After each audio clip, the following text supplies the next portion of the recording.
Hola a todos. Hoy tenemos con nosotros a Román Gonzalvo. Él es doctor en psicología y psicólogo general sanitario, graduado por la Universidad Autónoma de Madrid en el año 2005 y psicoterapeuta en ejercicio desde el año 2009. Es editor del Journal of Transpersonal Research, una revista académica internacional sobre investigación en psicología transpersonal, y presidente de la Asociación Transpersonal Iberoamericana, ATI. Además de profesor de terapia transpersonal en el Máster en Psicoterapia del Bienestar Emocional del Instituto Superior de Estudios Psicológicos y en el Máster en Mindfulness de la Universidad de Zaragoza, así como en la formación en Psicología Holística de la Asociación Española de Psicología Holística. Ha sido profesor de Psicología Profunda en la Universidad Vizcaya de las Américas, Colima, en México, e impartido seminarios en la Universidad Pública de Navarra, la Universidad Nacional de Educación a Distancia, la UNED, el California Institute of Integral Studies de San Francisco y la University of Pretoria de Sudáfrica. Y ha realizado estancias investigadoras en el Indian Statistical Institute de Calcuta y en Sophia University de Palo Alto, California. Durante 8 años ha trabajado en los procesos de duelo e investigado las necesidades, aprendizajes y transformación personal en enfermos terminales de cáncer y sus allegados, algo que ha desarrollado en hospitales de México, India, Papúa Nueva Guinea, Zimbabue, Kenia y España. Gracias a la singularidad de este trabajo, ha podido experimentar y entender qué es lo que nos hace verdaderamente felices y qué elementos son necesarios en el vivir para sentirse en paz con uno mismo. Y en la página web que lleva su nombre, he querido reseñar lo que pone que es salud. Y salud significa el adecuado equilibrio de nuestro organismo, entendiendo por equilibrio la armonía entre las dimensiones biológica, social, psicológica, ecológica y espiritual del ser humano. Y por organismo, el ser vivo en sí mismo que somos, formando parte a su vez de otro organismo mayor que es la vida. Y con esta entrevista queremos apoyar cualquier proyecto de sensibilización cultural y social que pretenda la aceptación y consiguiente normalización de las experiencias extrasensoriales, paranormales y transpersonales como una habilidad y cualidad especial de la conciencia personal, para que así se vayan erradicando las interpretaciones de significados patológicos dados por ciertas disciplinas de la psicología y de la psiquiatría, al mismo tiempo que se vayan liberando la desinformación que ha provocado tantos y tantos perjuicios, dudas, preocupaciones, aversiones y otros miedos existentes aún en la actualidad hacia los estados no ordinarios de la conciencia. Bueno, Román, ¿qué edad tenías cuando empezaste a sentir atracción e interés por todo lo concerniente a lo luminoso, a lo trascendente, a lo sacro y eterno? ¿Y cómo fue ese despertar? Pues fue un despertar espontáneo que fundamentalmente consistió en una crisis existencial. Mm. Yo tenía 16 años. Realmente yo siempre digo que era un chico normal y en mi caso el desencadenante fue un profesor de filosofía que tuvo un amigo mío. Mi mejor amigo tenía este profesor y a él el profesor iba mostrándole y enseñándole en la clase de filosofía del instituto pues qué era la filosofía, ¿no? Y este Ujú. amigo me iba transmitiendo a mí la pasión, primero la pasión que ponía este profesor en la enseñanza de la filosofía y luego la pasión con que también mi amigo me la transmitía a mí. Así Mm. que los tres éramos unos apasionados. Lo que ocurre, lo que ocurre es que a mí eso me despertó. Luego esto lo contrasté me despertó una crisis bárbara que me duró, pues digamos que 6 años, Mm. hasta que creo que culminó más o menos, no sé exactamente si fueron 6, fueron 8, pero sí que recuerdo perfectamente ese tiempo porque fue nuclear en mi vida. Mm. Y cuando quise entender, ¿no? A posteriori qué pasó y llegué a hablar, porque no tenía yo mucho contacto con este profesor, y le pregunté por qué se había dado esto en mí, ¿no? Mm. Y yo le decía, ¿esto es por mí o es por ti? O sea, obviamente mi amigo era el puente, ¿no? Mm. Pero le decía yo al profesor, ¿eres tú que me ha hecho despertar esto? o he sido yo, y él me decía que son las dos. Decía, seguramente tú ya tenías una semilla y lo que yo he hecho ha sido regarla, ¿no? mm, Pero sin semilla no crece nada y sin agua tampoco. mm, Entonces, mi despertar fue con 16 y lo primero que a mí me atacó, porque realmente supuso un terremoto en mi vida, fue la cuestión de, no tanto de quién soy yo, que también, sino qué es la vida, ¿no? O sea, mm, empecé a cuestionarme muy, muy seriamente el significado profundo de la existencia, de la vida humana, animal, vegetal, ecológica, planetaria, en fin, universal. Es como, ¿qué es esto? ¿No? Somos conscientes también acerca de la propia consciencia, somos conscientes de que tenemos vida, somos conscientes de que vamos a morir. ¿Qué sentido tiene todo esto? En mayúsculas, ¿cuál es el sentido último de que todo esto exista y para qué?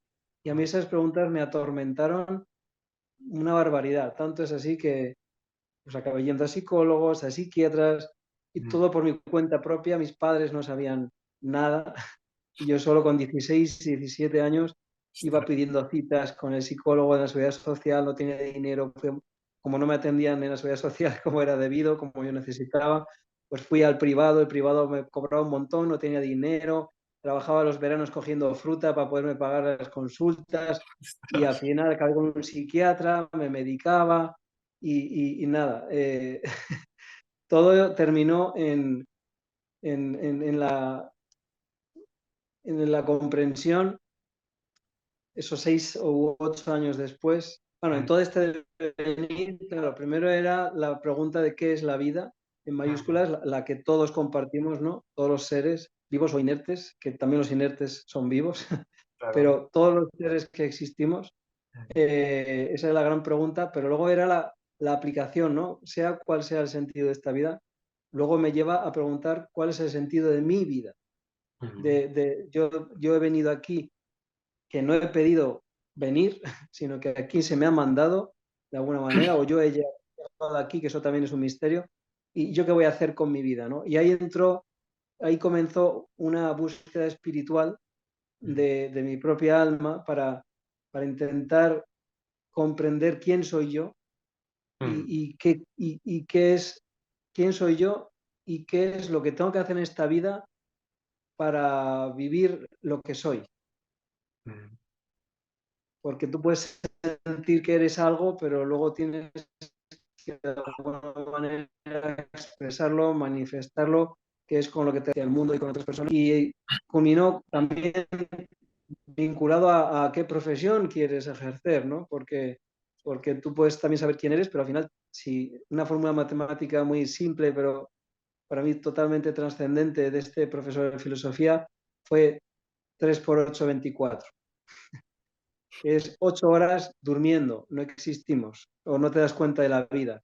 Mm, 8 horas trabajando, hay que tener cuidado en que trabajas, y 8 horas de tiempo libre que tienes como para vivir, porque lo que trabajas, a no ser que sea tu vida, pues es un trabajo que te proporciona algo, el dinero para poder luego realizarte en tu vida personal, ¿no? Y esa vida personal de 8 horas se reduce de 1 hora, a lo mejor, o dos de trayecto al trabajo, más échale otras 3 en preparar la comida, cocinar, comer, fregar, y si luego vete a comprar, en fin, otras 2 más.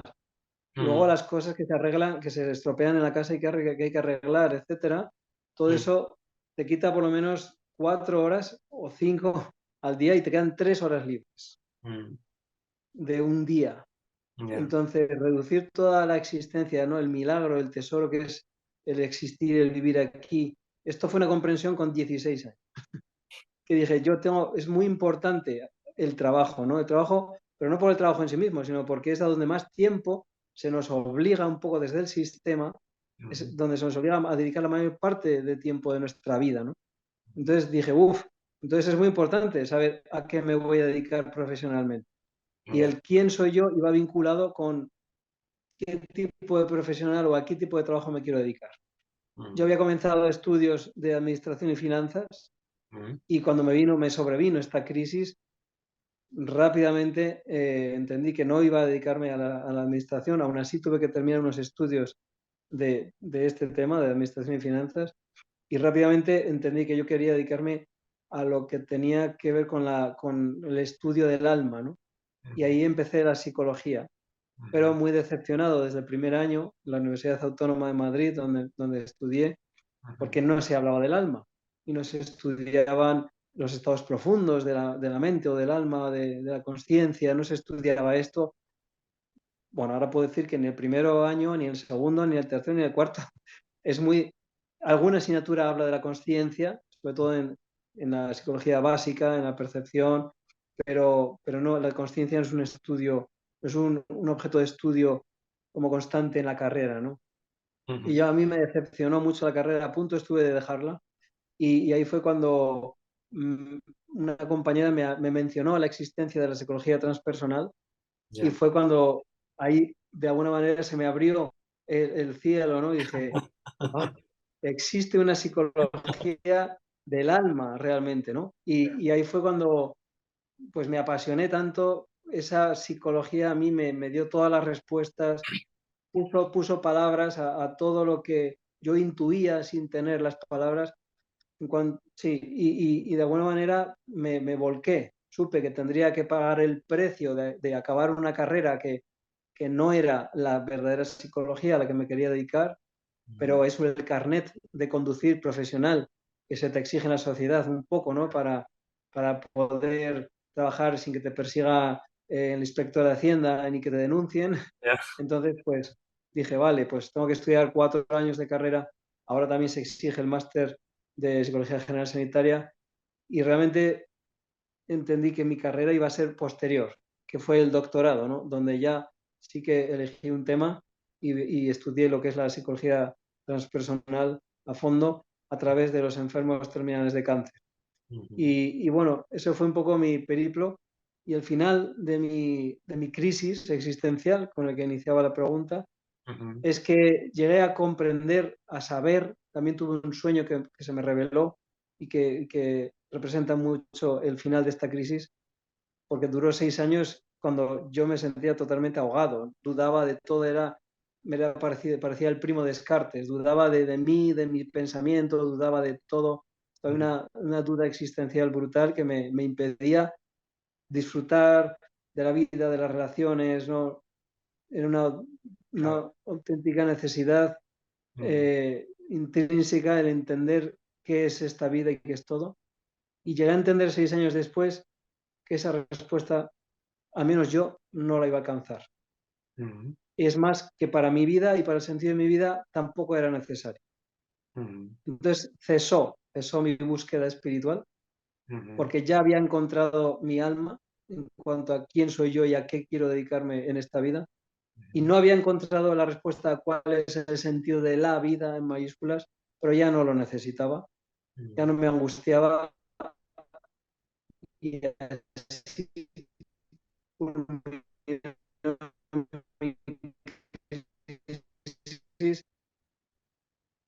que para mí, luego posteriormente, cuando ya supe, Román, la psicología personal, entendí que lo que me pasó fue pues con todos estos proyectos en sí. no que, Dime, sí, dime. no que, perdona que te interrumpa, es que se entrecortaba un poco, se perdía un poco ahora, no sé si es por el alcance de lo que es la señal de móvil, pero bueno, esta último, Seguramente esto será último, porque lo último, lo sí, ha último sido es, lo último lo- se entrecortaba y no se ha entendido bien. de acuerdo, lo último que dije es que mi crisis Sí, finalizó exacto, cua- exacto, sí.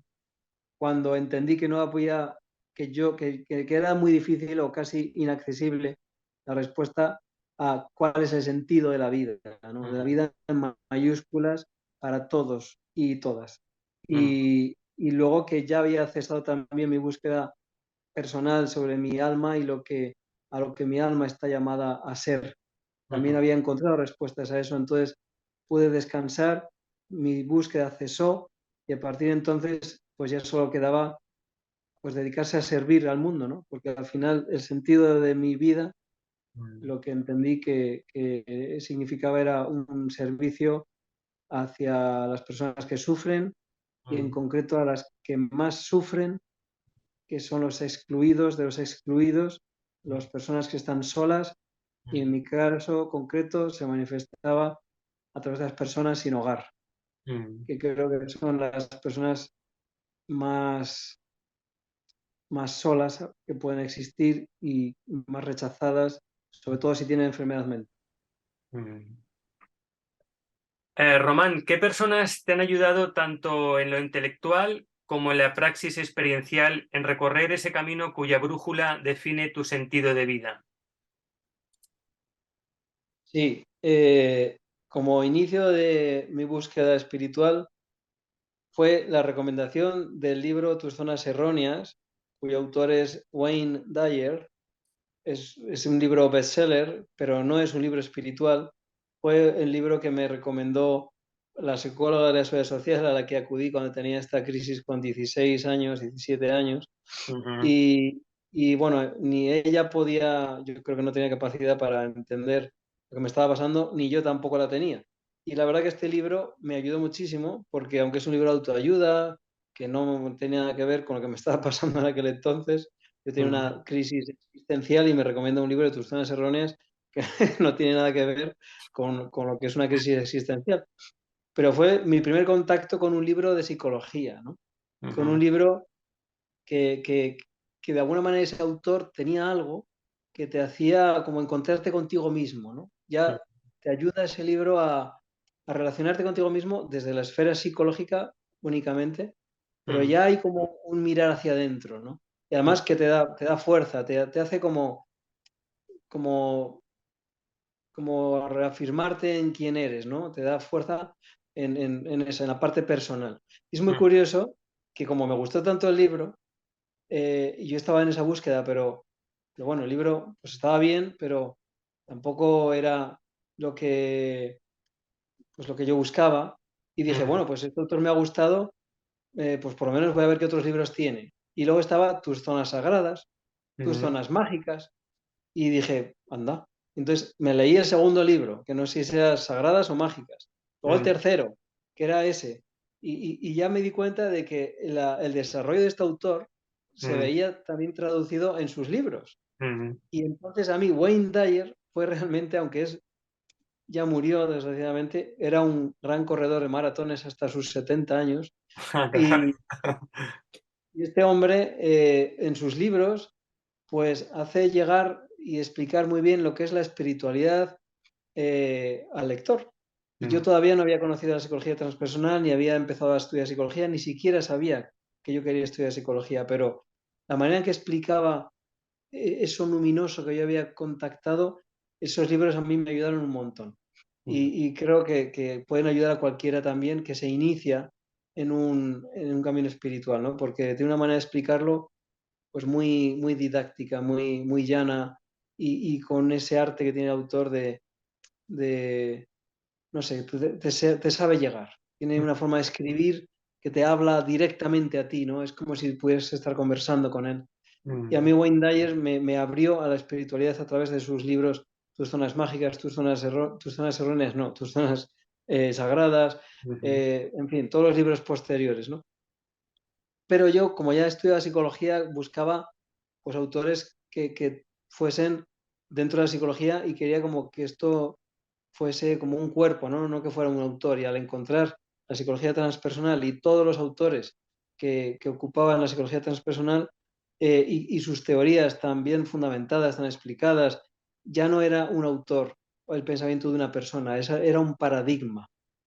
Entonces a mí, pues los libros de Stanislav Grof, los libros de Wilber, creo que han sido los libros de cabecera de todos los que hemos entrado en la psicología transpersonal.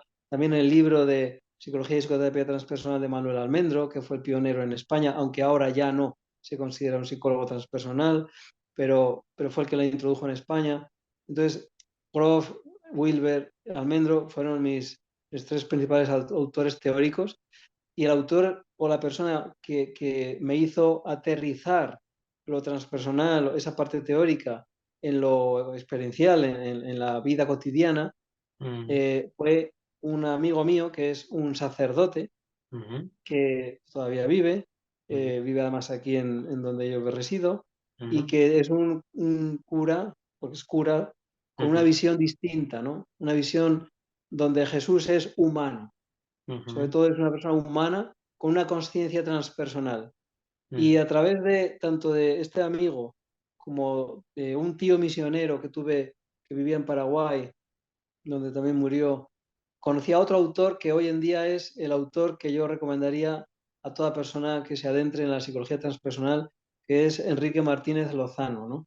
ujú, Porque él tiene, para mí, esa unión de lo que es cristiano, o ujú, sea, el seguimiento de Jesús, del mensaje de Jesús, como dije antes, por los que sufren, los excluidos, el amor hacia todas las personas y todas las cosas, la desposesión de riquezas, de poderes, de reconocimientos, y él tiene este bagaje, esta educación cristiana, ujú, eh, que también vincula con la filosofía oriental del budismo ujú, a través de la meditación y también presentado desde la disciplina de la psicología transpersonal, ¿no? Entonces, él hace esta combinación que me parece luminosa y ujú, que creo que es un autor, para mí es un autor referente totalmente, porque sobre todo en esta parte, ¿no? De unir el cristianismo con la psicología transpersonal, o a Jesús de Nazaret hecho hombre, con una conciencia transpersonal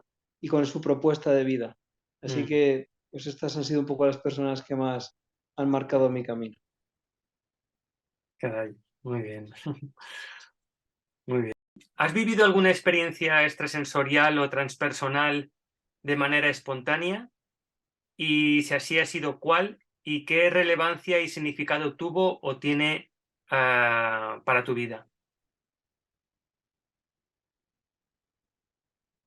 Bien, la principal experiencia transpersonal que tuve fue este despertar espiritual con Ujú, 16 años ujú, y ha sido la más importante, la que realmente me ha transformado.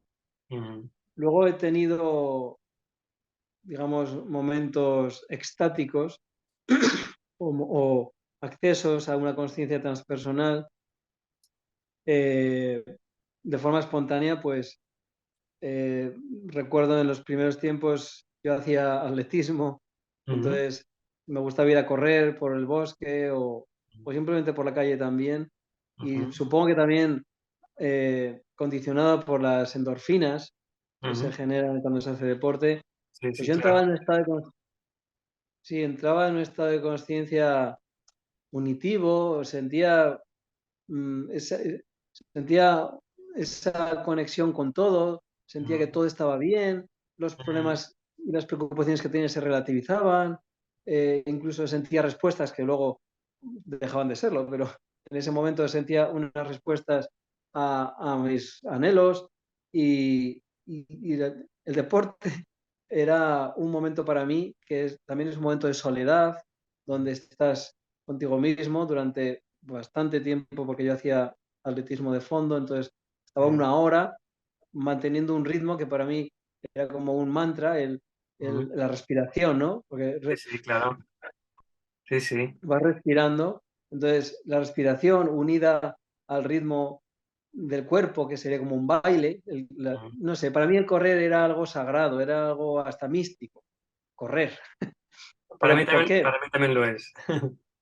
Sí, pero ¿y por qué? Pues porque las personas que concebimos el atletismo o el correr como una práctica sagrada, Ujú, eh, generalmente no queremos correr con otros, queremos correr solos, queremos correr a un ritmo que no es para machacarnos, sino que es un ritmo estable y, y- y es un encuentro con uno mismo mm, que lo podemos tener de esa forma espiritual o sagrada porque creo que ya dentro tenemos eso.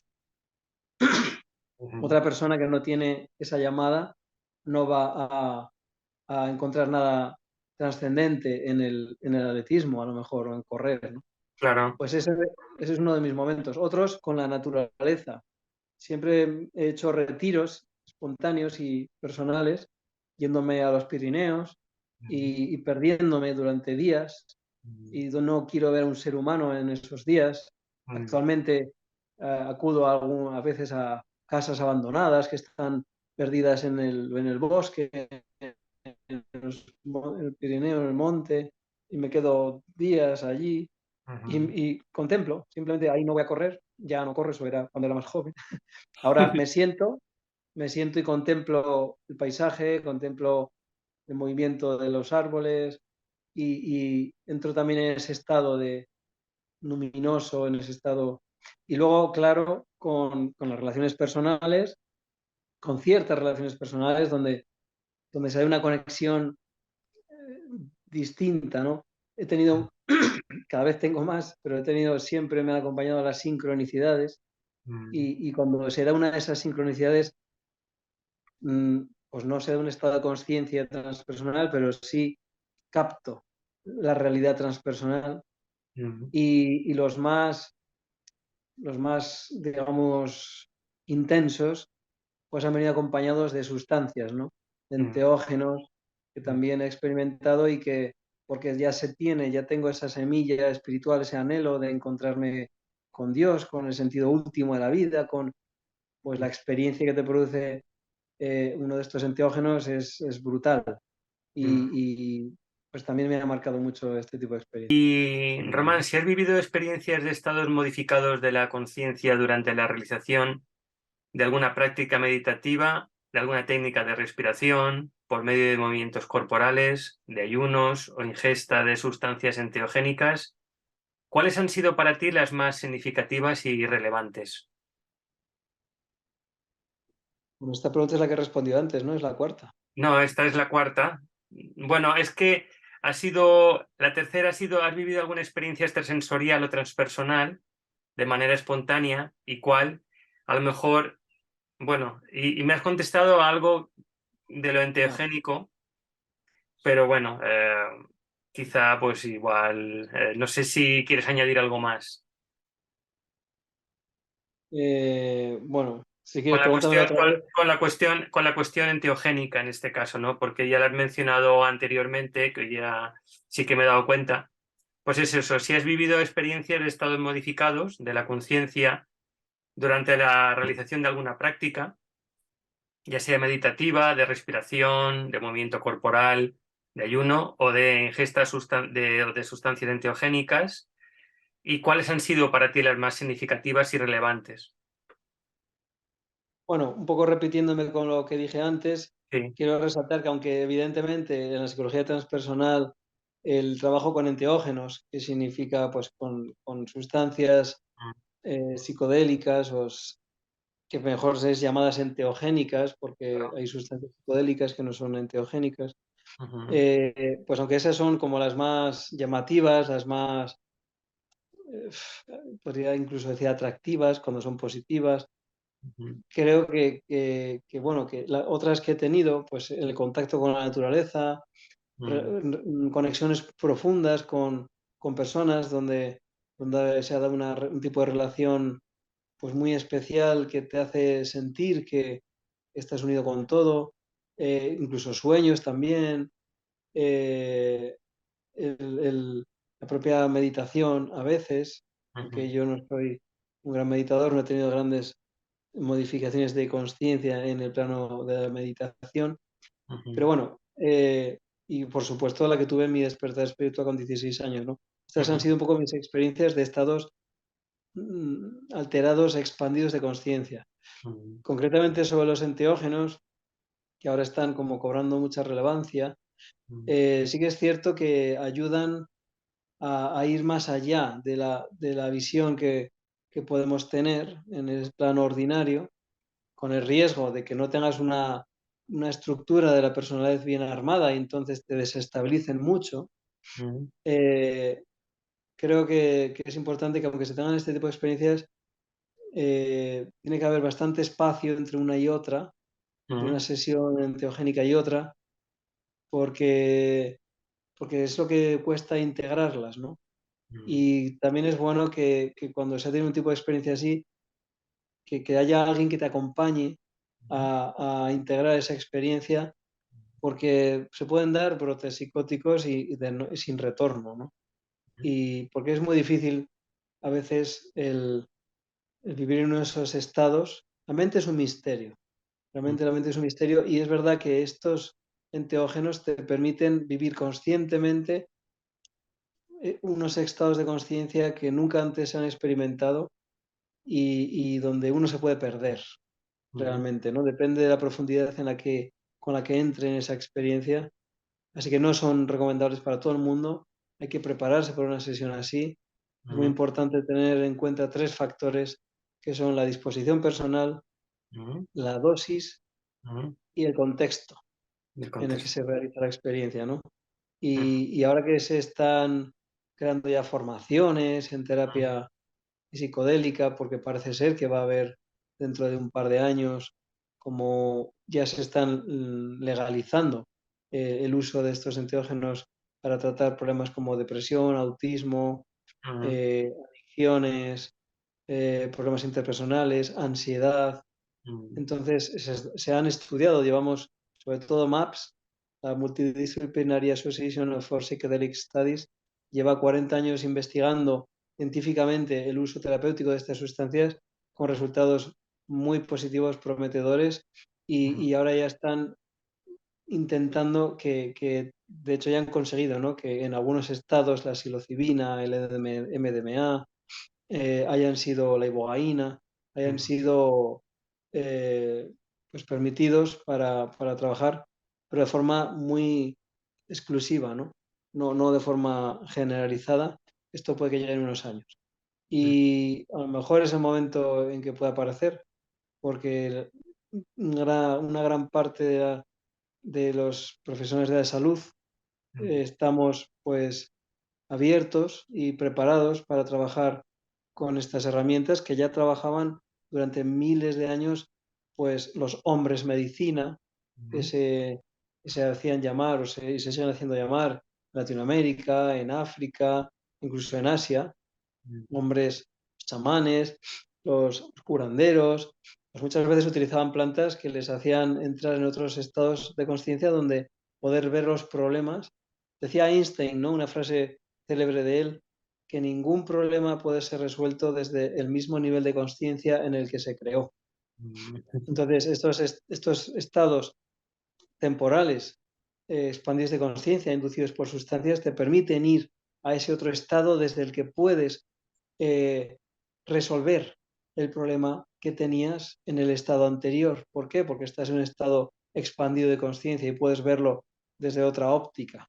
claro. Esa es la utilidad de estos estados, ¿no? Y bueno, espero que las personas que vayan a utilizar estas herramientas las hagan pues con personas que les acompañen, que se informen previamente antes de otras experiencias que han tenido otras personas, que lean libros y que no tengan miedo, ¿no? Que es fundamental también el ir sin miedo. Ir con respeto sí, pero ir con miedo no, porque entonces casi seguro vas a tener un mal viaje asegurado. Así es. Bueno, Román, pues, ¿no? ¿Que ibas a decir algo? ¿Ibas a Sí, añadir bueno, que algo más? una de las principales experiencias que tuve con enteógenos y que sí que me marcaron. Bueno, ha habido varias ocasiones, ¿no? Pero una de las primeras que tuve que me marcaron fue en Brasil, con ayahuasca, Mm, donde yo sentí, o sea, pude sentir a Dios. O sea, yo era, no es que fuese Dios, yo era en Dios. mm, Y para mí se me representó como una montaña mm, que yo quería mirar hacia la cúspide o la cima de esa montaña y no alcanzaba a ver la cima nunca, ¿no? Era una montaña infinita. Y mm, también son preguntas que en estos estados puedes hacer. Entonces mi pregunta fue, ¿qué es Dios? ¿No? Y se me representó así en forma de esta montaña, pero yo pude sentir un poco lo que era Dios, ¿no? Y el mismo sentimiento más o menos, sentimiento, emoción, sensación, percepción, es difícil ponerle un adjetivo a esta experiencia, que he claro. tenido también con otras sustancias posteriormente. Y también pregunté cuál es el infierno, qué es el mal. Y ahí tuve otra representación visionaria, la ayahuasca es muy visionaria, Mm, y sentí como se me cogía por los pies y se me bajaba hacia un pozo oscuro, profundo, y mm, ahí abajo había unas fieras con unos dientes enormes que me querían comer la cara. pero unos dientes afiladísimos, enormes, y había como muchos, no sé, bestias, no sé, fieras ahí, pero ninguna me alcanzaba. Entonces, pero pude sentir lo que era el mal, lo que era el infierno, no sé. Y pude sentir también que eso no estaba en mí, que eso no me llegaba a coger, no me llegaba a morder, ¿no? Y sí que recuerdo esas dos experiencias muy, muy cariñosamente. Fueron hace más de 20 años. Bueno, justo 20 años. Hace justo exactamente 20 años este año. Muy bien. Pues bueno, Román, te agradecemos mucho la contestación a las preguntas, la entrevista, el haber estado contigo, haberte conocido. Y bueno, para mí ha sido un placer charlar este rato contigo y todo lo que nos has transmitido.